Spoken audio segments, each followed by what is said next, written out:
Hello everybody, welcome to another video. I've been teaching the basics of spiritual truth for some time now, including ways to help you realize it for yourself. But now I'm going to teach you what you can do with it. Typically, I focus on the feminine aspect. This is to let go, to surrender, to listen to the quiet voice within, to accept, to allow, and to receive. People understand the feminine energy as the intuitive aspect. This is what I mean by to listen to the voice within. In this video, however, I'd like to focus on the masculine aspect, otherwise known as the yang energy. This is to take action, to direct, to will or intend with conviction. It's to give rather than to receive. It's to give direction, to give focus, to give purpose. Everybody has within them yin and yang energy. It doesn't matter what gender you are. You have a feminine aspect and energy and a masculine aspect and energy. Your yin may be more predominant or your yang may be more predominant. In this sense, we'd like to balance those energies within ourselves. We want to be able to surrender, to let go, to listen to our intuition, and to receive instructions from a higher intelligence. But we also want to be able to take action and to direct our own will, to intend so that we can focus on the outcomes and the reality in which we would like to experience. I think this is where people get confused about the spiritual path, and that they think most of it or all of it is the feminine aspect, when in reality there is a very important role that the masculine takes in the spiritual practice and spiritual work that we endeavor on. We need to be able to balance the two. So in this video, as I've said, we're going to be focusing on the masculine aspect. On the left side here, I've drawn out a representation of the fundamental truth that I've been trying to teach in my videos. At the most fundamental level, we have the formless, unconditioned, unmanifest awareness. Everybody shares this, no matter who you are or no matter how much you understand it. Out of this arises thought forms. This is the manifest reality. From the thought forms, a self-image is generated. And that self-image is then given credence or proved through narratives and stories. And I've repeatedly stated that the self-image, as well as the narratives and stories that prove it, are due to personal unconscious belief systems, programming, and conditioning. What I want you to recognize here is that there is a correlation between the self-image and its narratives and the formless unconditioned and manifest reality. There's a spiritual axiom that goes, as above, so below. As within, so without. As above, so below comes from the Emerald Tablet of Hermes Trismegistus. This is stating that the microcosm mirrors the macrocosm. I want you to notice here that first we have the formless unconditioned, and within that arises thought forms. Thought forms create a self-image or generate a self-image, and then within the self-image arise narratives and stories. We can see that if we relinquish narratives and stories, we get a better understanding of the self-image as a whole and can realize that the narratives and stories that prove the self-image are not necessarily true. If all you understood was that on the basic level you have a self-image that is made up of beliefs, conditioning, and programming, you can relinquish it in order to realize a higher truth. Now, if you understood that everything was made out of thought forms, then you could relinquish that as well and realize a higher truth. This as above, so below axiom will reoccur over and over and over as you do this work and as you investigate your reality, investigate your lived experience, and investigate spiritual practices. Something that's also very relevant is that all of this is contained within the same reality.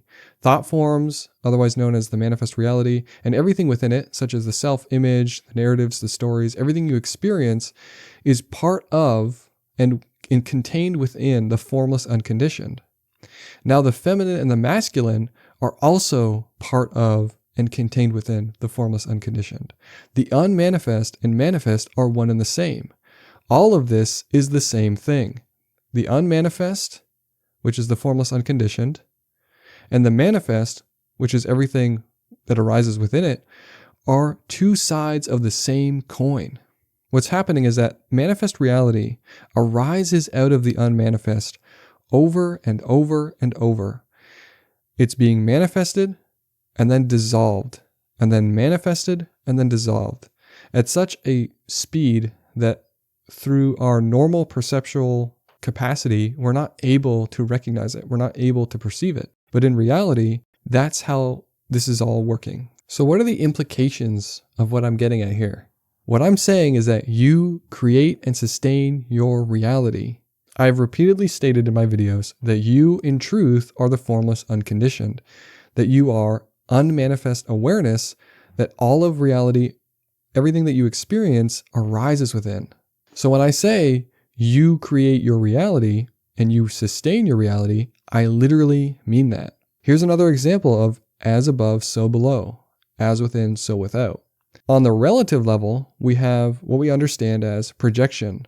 Our beliefs, programs, and conditioning are projected onto the world we see, and what we actually perceive is colored by those beliefs, programs, and conditioning. We don't actually see the world as it is in the here and now. We experience something that we're projecting, that we're manifesting, that we're creating through our own biases, through our own beliefs. Now, on this side, in a more fundamental level, we have the unmanifest and the manifest, which I've said are manifesting and dissolving, manifesting and dissolving. It's an infinite cycle of becoming and passing away, becoming and passing away. And that's who you are in truth.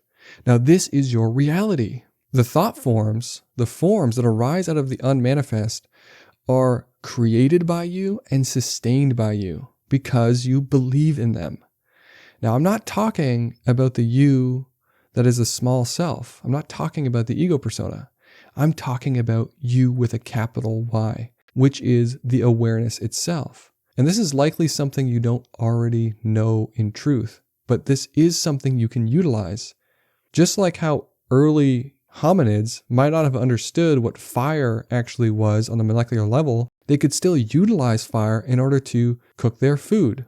And then eventually, now that we have modern technology, they were able to understand what combustion is and what fuel is needed, how oxygen plays a role in the creation and maintenance of fire. Just because you don't understand that this is who you are at the fundamental level doesn't mean that you can't utilize it.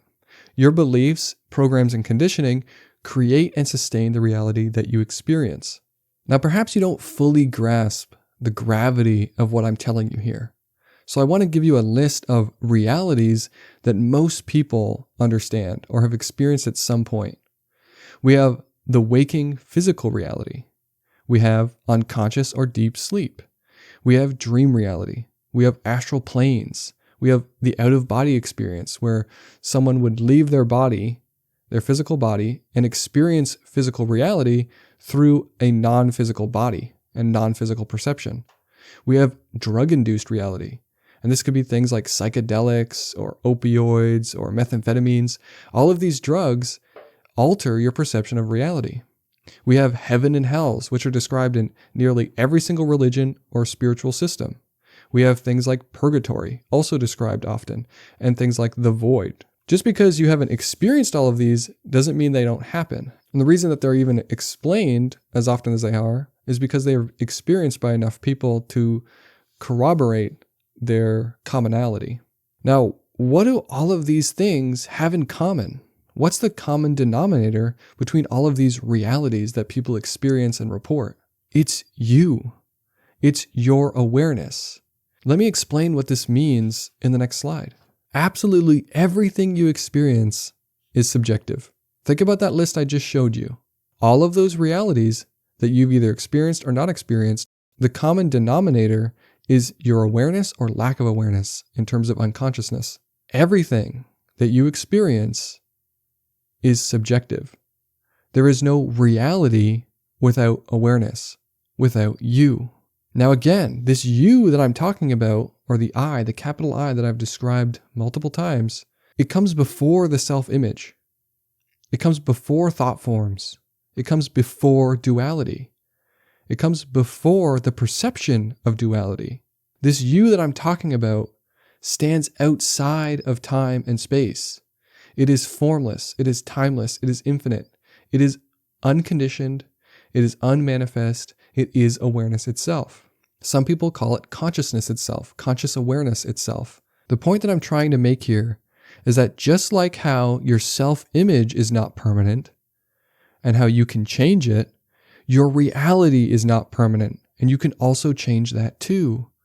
Steve here has a self-image. It's made up of thought forms and it's proved or maintained by the narratives and stories he tells himself or the ego tells him about his life, about his circumstances, about the environment he's in, about the environment he grew up in, about his parents and relationships, his job, all of these things.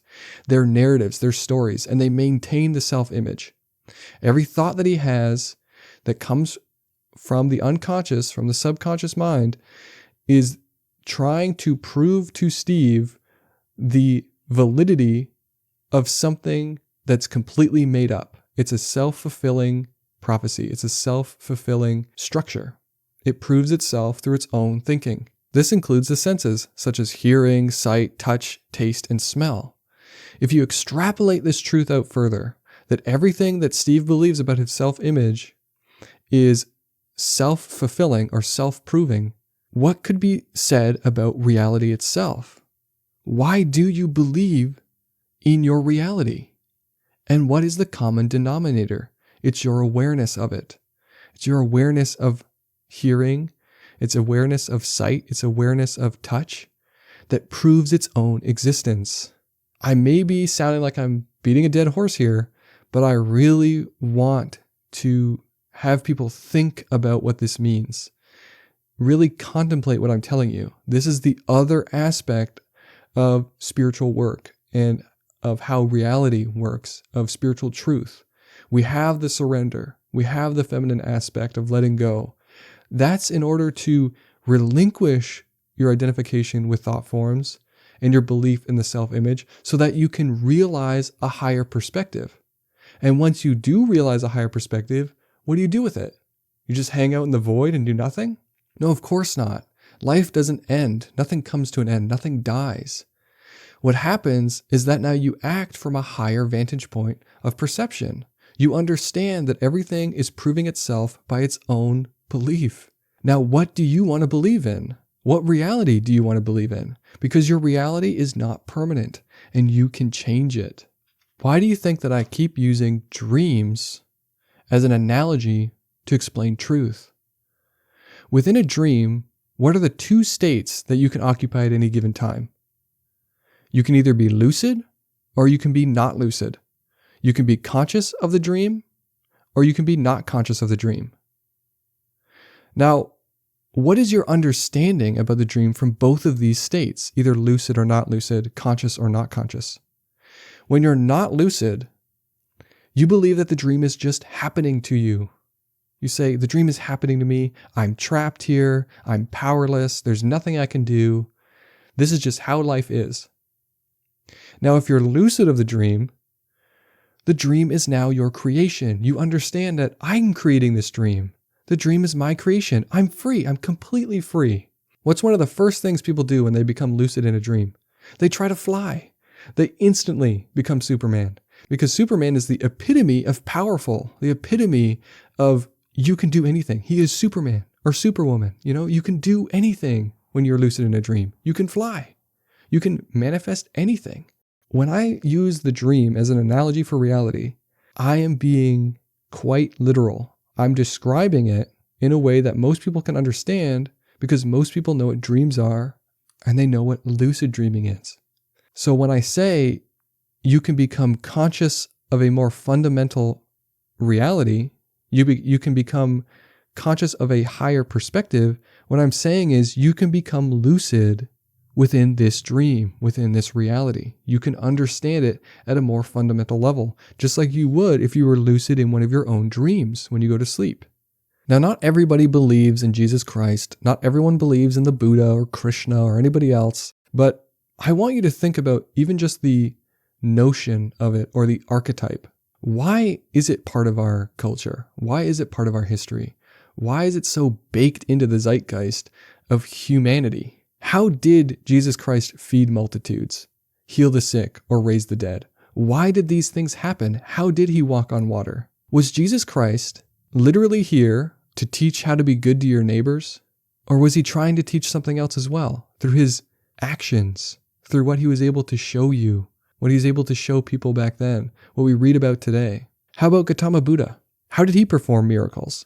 One of the most popular ones that's cited is the one where he emitted fire from the top half of his body and water from the bottom half of his body. Was there any deeper reason to teach how to discipline the mind? Why was the Buddha so focused on trying to help people understand how to tame their mind, how to become equanimous, how to disidentify with the ego and the phenomenal world?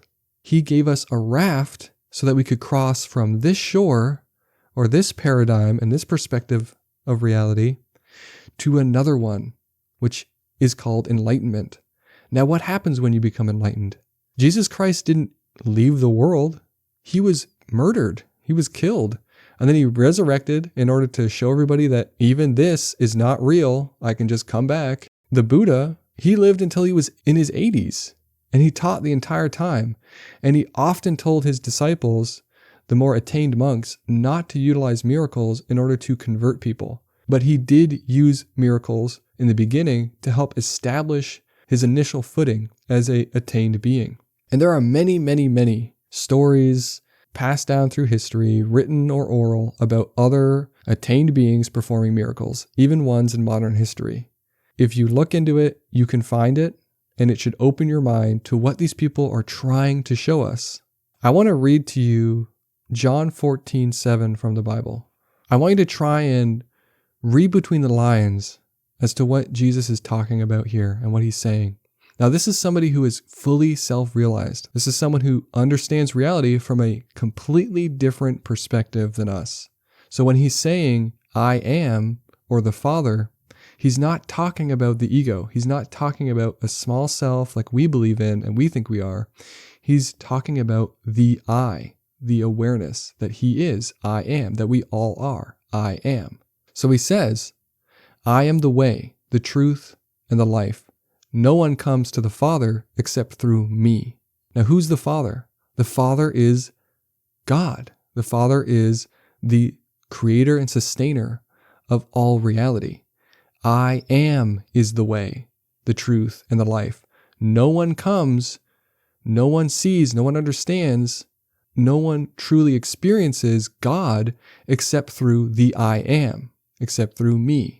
If you had known me, if you had known the I am, you would have known my Father also. And from now on, you know him and have seen him.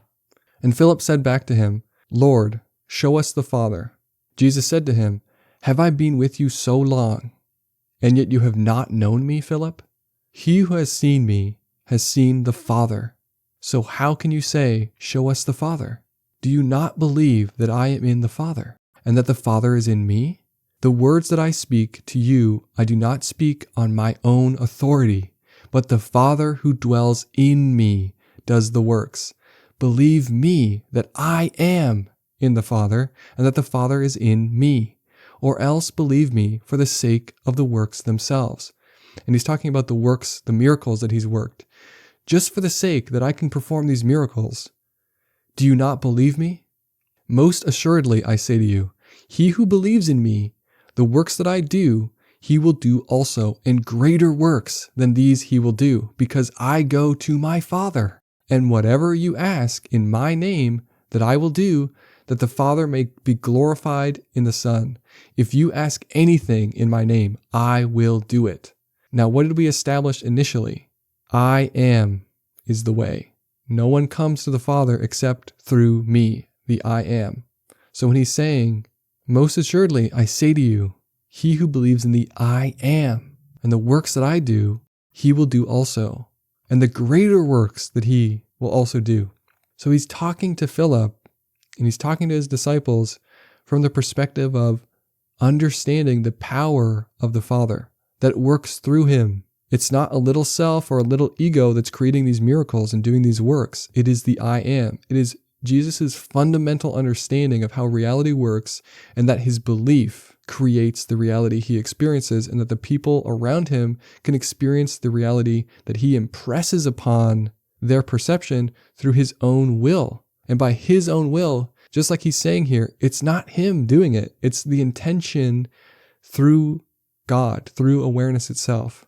It's the intention or the spiritual will of the Father. He's able to impress upon the fundamental nature of the unmanifest what he desires to manifest, so that when it arises, after I've said the manifest dissolves into the unmanifest, and then the unmanifest manifests the manifest over and over and over again. Within that cycle, he interrupts it and impresses upon the formless unconditioned a new reality, a new belief, so that when it manifests again, it's something incredible, miraculous. Thousands and thousands of fish are turning water into wine or walking on water. He's basically breaking reality from our perspective, but from his perspective, he's only utilizing his understanding that he's not limited, and neither are you. And that's why he says that you will do greater works than him if you believe. And if you want to read further, I highly recommend you do. And I want you to read between the lines. I want you to understand that there's a translation that needs to happen. It's not a little person talking about, individual self. The misconception of Jesus' teachings are part and parcel because he talked a lot in parables. He's able to get the truth across in a sort of hidden way. And it had to be back then, because the consciousness of the planet, the consciousness of the environment, the people, the society he was in, was not capable of grasping the truth in more concise, more direct terms. So what do we do with this information now that we have it? I've laid it out for you. I've talked about the feminine aspect in most of my other videos, and now I'm talking about the masculine aspect. We know that our fundamental nature is the unmanifest, the formless awareness, and that actually the unmanifest and the manifest are two sides of the same coin. You are all of it. This is you right here. So what do you do with this realization, with this information? You cultivate your garden. I've drawn a picture here to illustrate what I'm talking about. Here is the manifest reality. Down here in the soil is the unmanifest. The seed is the deliberate thought or will that is planted into the unmanifest so that what comes of it is a desirable experience. Now, most people don't cultivate their garden at all. They have all kinds of desirable things happen to them, and they have all kinds of undesirable things happen to them. So you impress upon the unconscious, unmanifest awareness an intent. Through holding on to that intent, it eventually grows. As you can see, the product would be the experience or the reality or the effect. The seed is the masculine aspect. It's the intent or will. And the soil is the feminine aspect. It's receiving the intent or will. It incubates that seed. And eventually, this causes the effect of the product. You either get a desirable product or you get an undesirable product. Most people don't engage in cultivating their reality or their garden deliberately. They just accept whatever happens to them because, as in the dream analogy, they're not lucid. They think everything is just happening to them and that they have no freedom and they have no power. When you become lucid, when you fully integrate this information into your life, you begin practicing, you begin having revelations happen, you understand reality at a more fundamental level, then you can more easily engage in cultivating your reality. Here's another place where the axiom of Hermes Trismegistus shows up. In this case, it's as below, so above. As below, as the seed is planted, so the product will be, so the fruit will be. Now, when seeds mature, what do? Do you just accept that, this is the flower, this is the weed, and you leave it there? No, if you're engaging in deliberate cultivation, you're going to tend to your garden. You're going to pull the weeds, and you're going to harvest the crops or fruits. In this case, I've drawn a flower. But what happens if you left them alone? The weeds would mature and eventually shed their seeds. They would land in the soil and again create more weeds. The flower is the same. It would eventually shed, it would eventually plant more seeds, and then grow more flowers. Now, if you're deliberately cultivating your garden, you're going to pull these weeds and you're going to harvest these flowers or these crops. And then you're going to plant the seeds from the crops or the fruit that you are desiring, that you like, and you're going to discard the weeds and their seeds so that they don't end up being planted. I know this is just a nice analogy, but if you think about all the videos I've already made, about mindfulness, meditation, observing your thoughts, observing your perception of reality, observing your experience and investigating what it is in truth, what does this all lead to? It leads to a control, a self-control. You're able to control what you give your intention and your attention to. You no longer intend to plant weeds. You no longer intend to neglect your crops or your flowers or your fruit. You're going to deliberately engage in cultivating this garden of your reality. You're not going to just let it happen to you because now you've become lucid. So I want you to contemplate what it would mean to engage in harvesting the crops and the fruit that you like and discarding the undesirable weeds. What would that look like in practice? Using both this video and the videos I've made in the past, what would you do in order to engage in cultivating your garden or your reality? Thank you so much for watching. I hope that this helped. And if you have any questions, feel free to leave them in the comments. Please like the video. It helps the algorithm. Thank you so much, and I'll see you in the next one.